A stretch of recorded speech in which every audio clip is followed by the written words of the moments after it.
Hi hello అందరికి నమస్కారం. ఈ సెషన్లో మనం ASP.NET Core Web API files and folders చూద్దాం. First ASP.NET Core Web API ప్రాజెక్ట్ని క్రియేట్ చేద్దాం.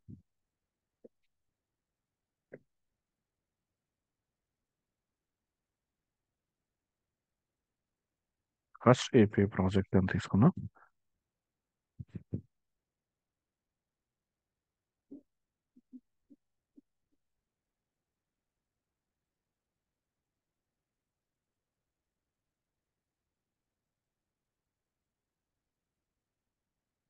ఈ ఫోల్డర్ స్ట్రక్చర్ చూడండి. ఫస్ట్ మనకు వచ్చేసి ఇక్కడ డిపెండెన్సీస్ ఉన్నాయి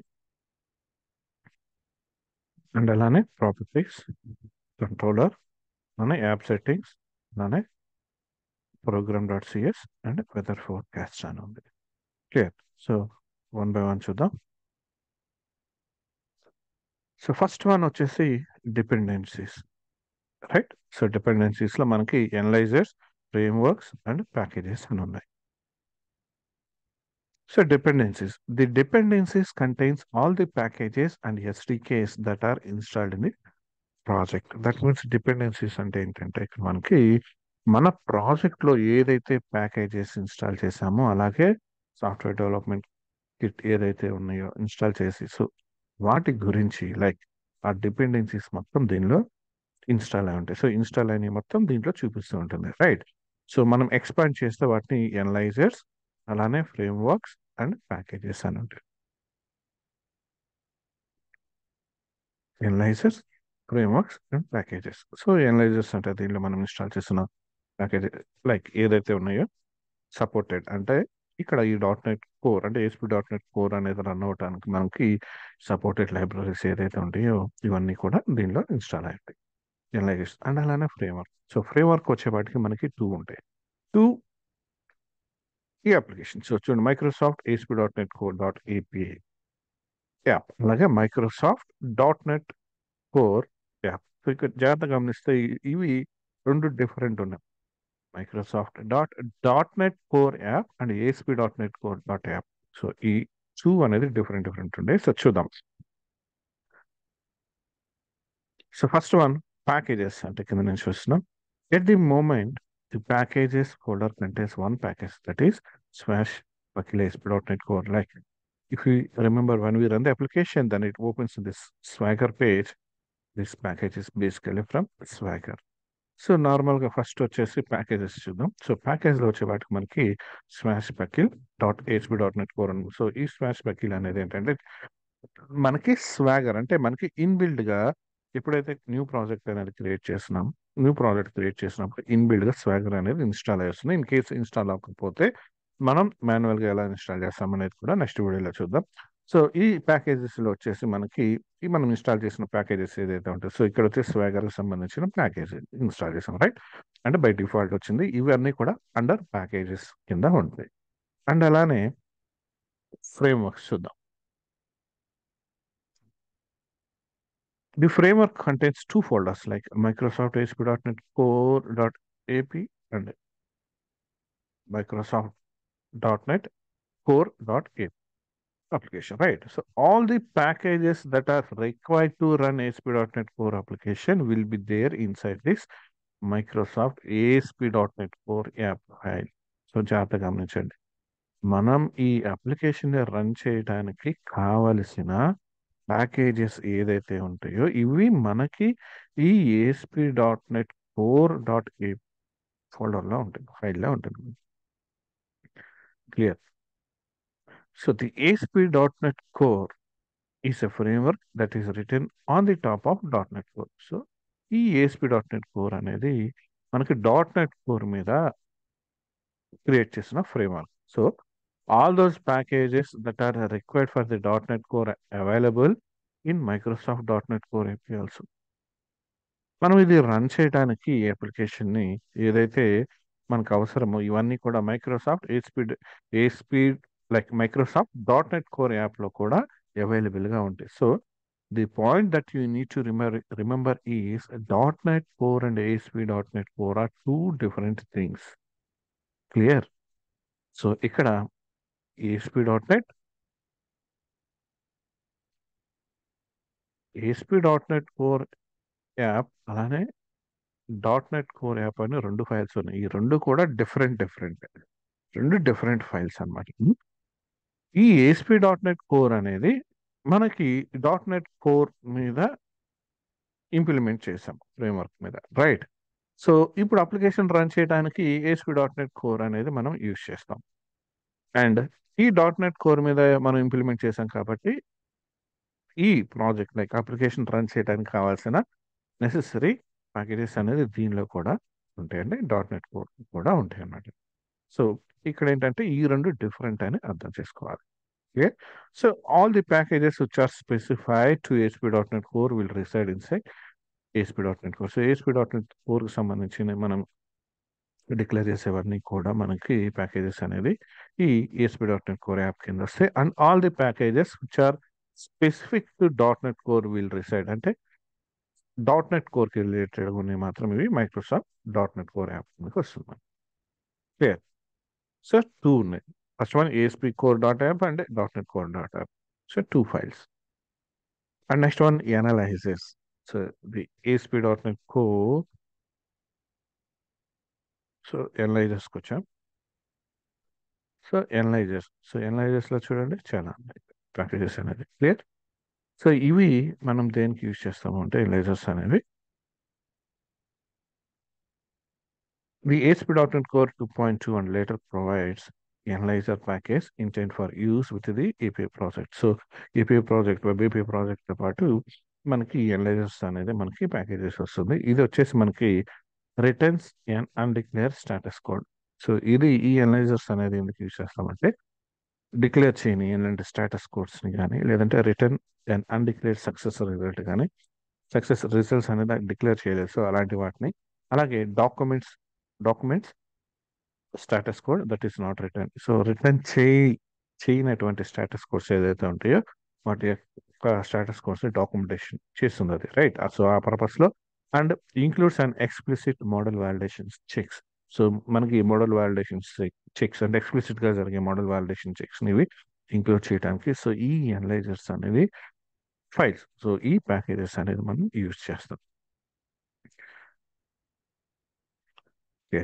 అండ్ నెక్స్ట్ వన్ వచ్చేసి మనకి దీనిలో డిపెండెన్సీస్ తర్వాత ప్రాపర్టీస్. సో ప్రాపర్టీస్లో మనకి లాంచ్ సెట్టింగ్స్ స్టార్ట్ చేసి ఉంటుంది. సో ఇది ఆల్రెడీ మనం కోర్లో చూసాం, బట్ అయినా అగైన్ ఒకసారి చూద్దాం. సో ఈ లాంచ్ సెట్టింగ్ స్టార్ట్ చేసాను అనేది the properties folder in ASP.NET Core web application by default contains one JSON file called launch setting.json file. By డిఫాల్ట్గా మనకి ఒక ఫైల్ ఉంటుంది, right? That is launch setting dot Jason file. So in case మనకి need అయితే మన Jason ఫైల్స్ని ఇక్కడ add చేసుకోవచ్చు ఫర్దర్గా. So the launch settings.json file contains some settings that are going to be used by .NET Core framework when we run the application either from the Visual Studio or by using .NET Core CLI.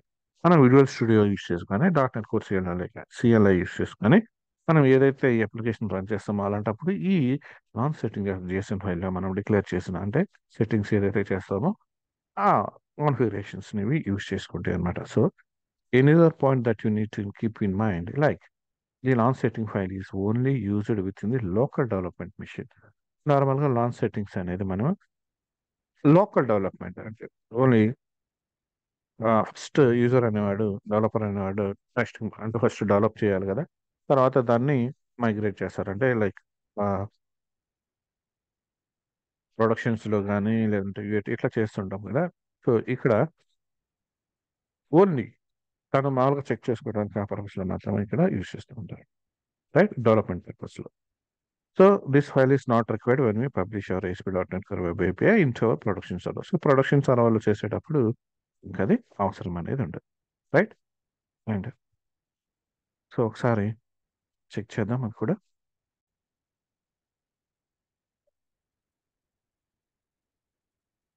So ఇక్కడ చూడండి launch settings అనేది నేను ఇక్కడ open చేశాను. So launch సెట్టింగ్స్లోకి వెళ్తే ఇక్కడ గమనించవచ్చు ఇక్కడ ఏమి. సో ఫస్ట్ చూడండి ఇక్కడ స్కీమ్ అని చెప్పేసి మనకి ఇక్కడ లోకల్ సెట్టింగ్స్ సంబంధించి ఉన్నాయి, రైట్? అండ్ ఇది వచ్చేసి ప్రొఫైల్ లైక్ ఇట్స్ డెవలప్మెంట్ ఇది, రైట్? ఇది స్వాగర్ సంబంధించి ఉన్నాయి, రైట్?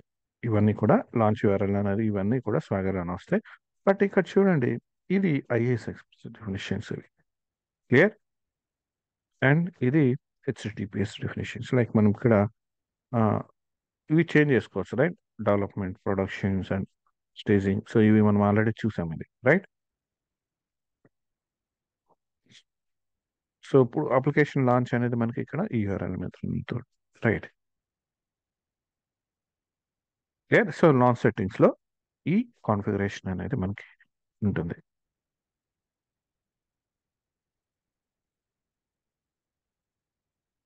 చూడండి ఇక్కడ, క్లియర్?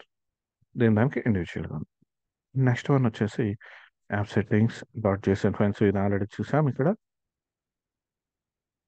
లాంచ్ సెట్టింగ్ చూసాం అండ్ యాప్ సెట్టింగ్స్ చూద్దాం. అండ్ బిఫోర్ దట్ కంట్రోలర్ ఉంది. సో మనకి డిఫాల్ట్గా కంట్రోలర్ అని వస్తుంది, వెదర్ ఫోర్కాస్ట్ కంట్రోలర్ అని, రైట్? సో సమ్ డేటాతో వచ్చింది మనకి. సో ఇది మనకి కంట్రోలర్ అంటే ఐడియా ఉంది కాబట్టి, so controller base and it's normal method, right? So ఇది వచ్చేసి parameterize constructor and this is get method, right? So okay, ఇది కరెంట్ ప్రజెంట్ సిచ్యువేషన్లో డిస్కస్ చేయాల్సిన ఏం లేదు, బట్ చూద్దాం, ఫర్దర్లో చూద్దాం. అండ్ నెక్స్ట్ వన్ వచ్చేసి యాప్ సెట్టింగ్స్ చూద్దాం. సో యాప్ సెట్టింగ్స్లో వచ్చేసి మనకి చూడండి, login like ASP.NET Core informations గమనిస్తే launch settings .json, app settings .json మనకి 2 ఫైల్స్ ఉన్నాయి ఇక్కడ, రైట్? ఎలర్డ్ హోస్ట్ అండ్ మనం ఈ యాప్ సెట్టింగ్ .jsonలో ప్రీవియస్లో మనం అంటే ఇంట్రడక్షన్లో మనం ఏం చేసాం అంటే చూడండి, బూట్స్ట్రాప్ ఫైల్స్ కానీ ఇలా యాడ్ చేసుకోవాలంటే ఇక్కడ దీని నుంచి యాడ్ చేసుకున్నాం, అది ఉందా?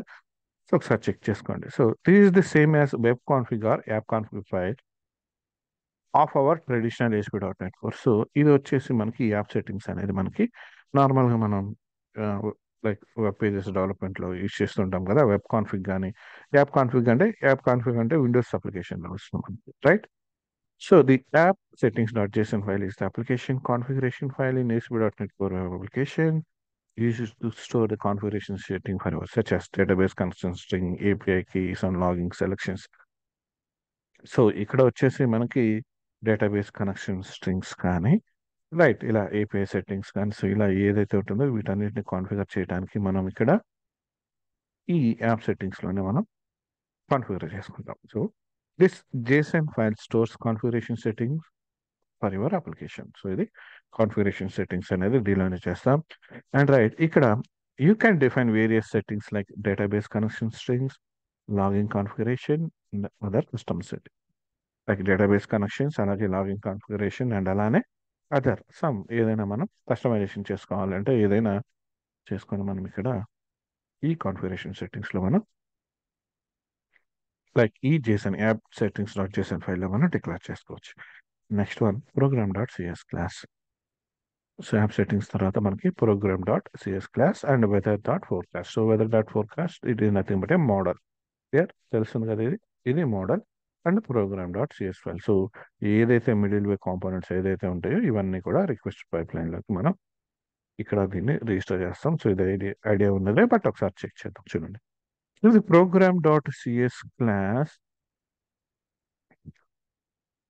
like this file contains the following code with .NET 6. There is no startup class. So .NET 6 నుంచి మనకి స్టార్ట్అప్ క్లాస్ అనేది ఉండదు దీనిలో, right? Before that startup class అనేది ఉండేది. So all the startup class codes are now move to the main method of the program class. So main method ఏదైతే మనకి ఇక్కడ లైక్ ఈ ప్రోగ్రామ్ డాట్ క్లాస్ ఏదైతే ఉందో దీనిలో మనకి మెయిన్ మెథడ్ అనేది, సో ఇది యాక్చువల్గా మెయిన్ మెథడ్. సో ఈ స్టార్ట్అప్ క్లాస్లో ఉన్న స్టేట్మెంట్స్ ఏదైతే ఉంటుందో మనకి ఇవన్నీ కూడా మనకి program.cs ఫైల్లో ఉన్న మెయిన్ మెథడ్లోకి మనకి ఇక్కడ రీప్లేస్ అయినాయి, రైట్? మూవ్ చేసాం. So this file contains entry point of your application. So it initialises the web host and set of the configuration, logging and other services. So ఇది మనకి మెయిన్ మెథడ్ అంటే నార్మల్గా వచ్చేసి entry point. So program.cs ఫైల్లో main method అనేది entry point కాబట్టి so maximum మనం ఇక్కడే ఇనిషియలైజేషన్ చేస్తూ ఉంటాం, రైట్? వెబ్ హోస్ట్ కావాల్సిన configurations, logins and other services అన్నీ కూడా clear. Next and weather forecast dot CS class. So this the model class and దీనిలో వచ్చేసి మనకి ఆ మోడల్కి సంబంధించిన ఎంటిటీస్ ఏదైతే ఉంటాయో అవన్నీ కూడా దానిలో డిక్లేర్ చేస్తాం, right? That is data models are entities అంటాం కదా. సో దానిలో కావాల్సిన ప్రాపర్టీస్ ఏదైతే ఉంటుందో అవన్నీ కూడా మనం ఈ ఫోర్కాస్ట్ ఏదైతే ఉందో దీనిలో, అంటే దట్ మీన్స్ ఈ మోడల్లో మనం డిక్లేర్ అనేది చేస్తాం. Clear. Just introduction, API folder structure అనేది ఎలా ఉంటుంది అనేది జస్ట్ ఇంట్రడక్షన్ కోసం అని చెప్పి నార్మల్గా చెప్పాను. బేసిక్గా అయితే మీకు ఐడియా ఉంటుంది, రైట్? అండ్ ఇక్కడ మనకి బై డిఫాల్ట్గా స్వాగర్ అనేది మనకి ఇన్స్టాల్ అయి వస్తుంది కదా ఇక్కడ ప్యాకేజెస్లో. సో ఇలా కాకుండా స్వాగర్ రాకపోతే మనం మాన్యువల్గా ఎలా ఇన్స్టాల్ చేసుకోవాలి అండ్ దాన్ని ఎలా టెస్ట్ చేయాలి స్వాగర్ యూస్ చేసి, అలానే పోస్ట్ మ్యాన్ యూస్ చేసి కూడా ఎలా చెక్ చేయాలి అనేది నెక్స్ట్ వీడియోలో చూద్దాం. నెక్స్ట్ వీడియోలో మళ్ళీ కలుద్దాం. Thank you.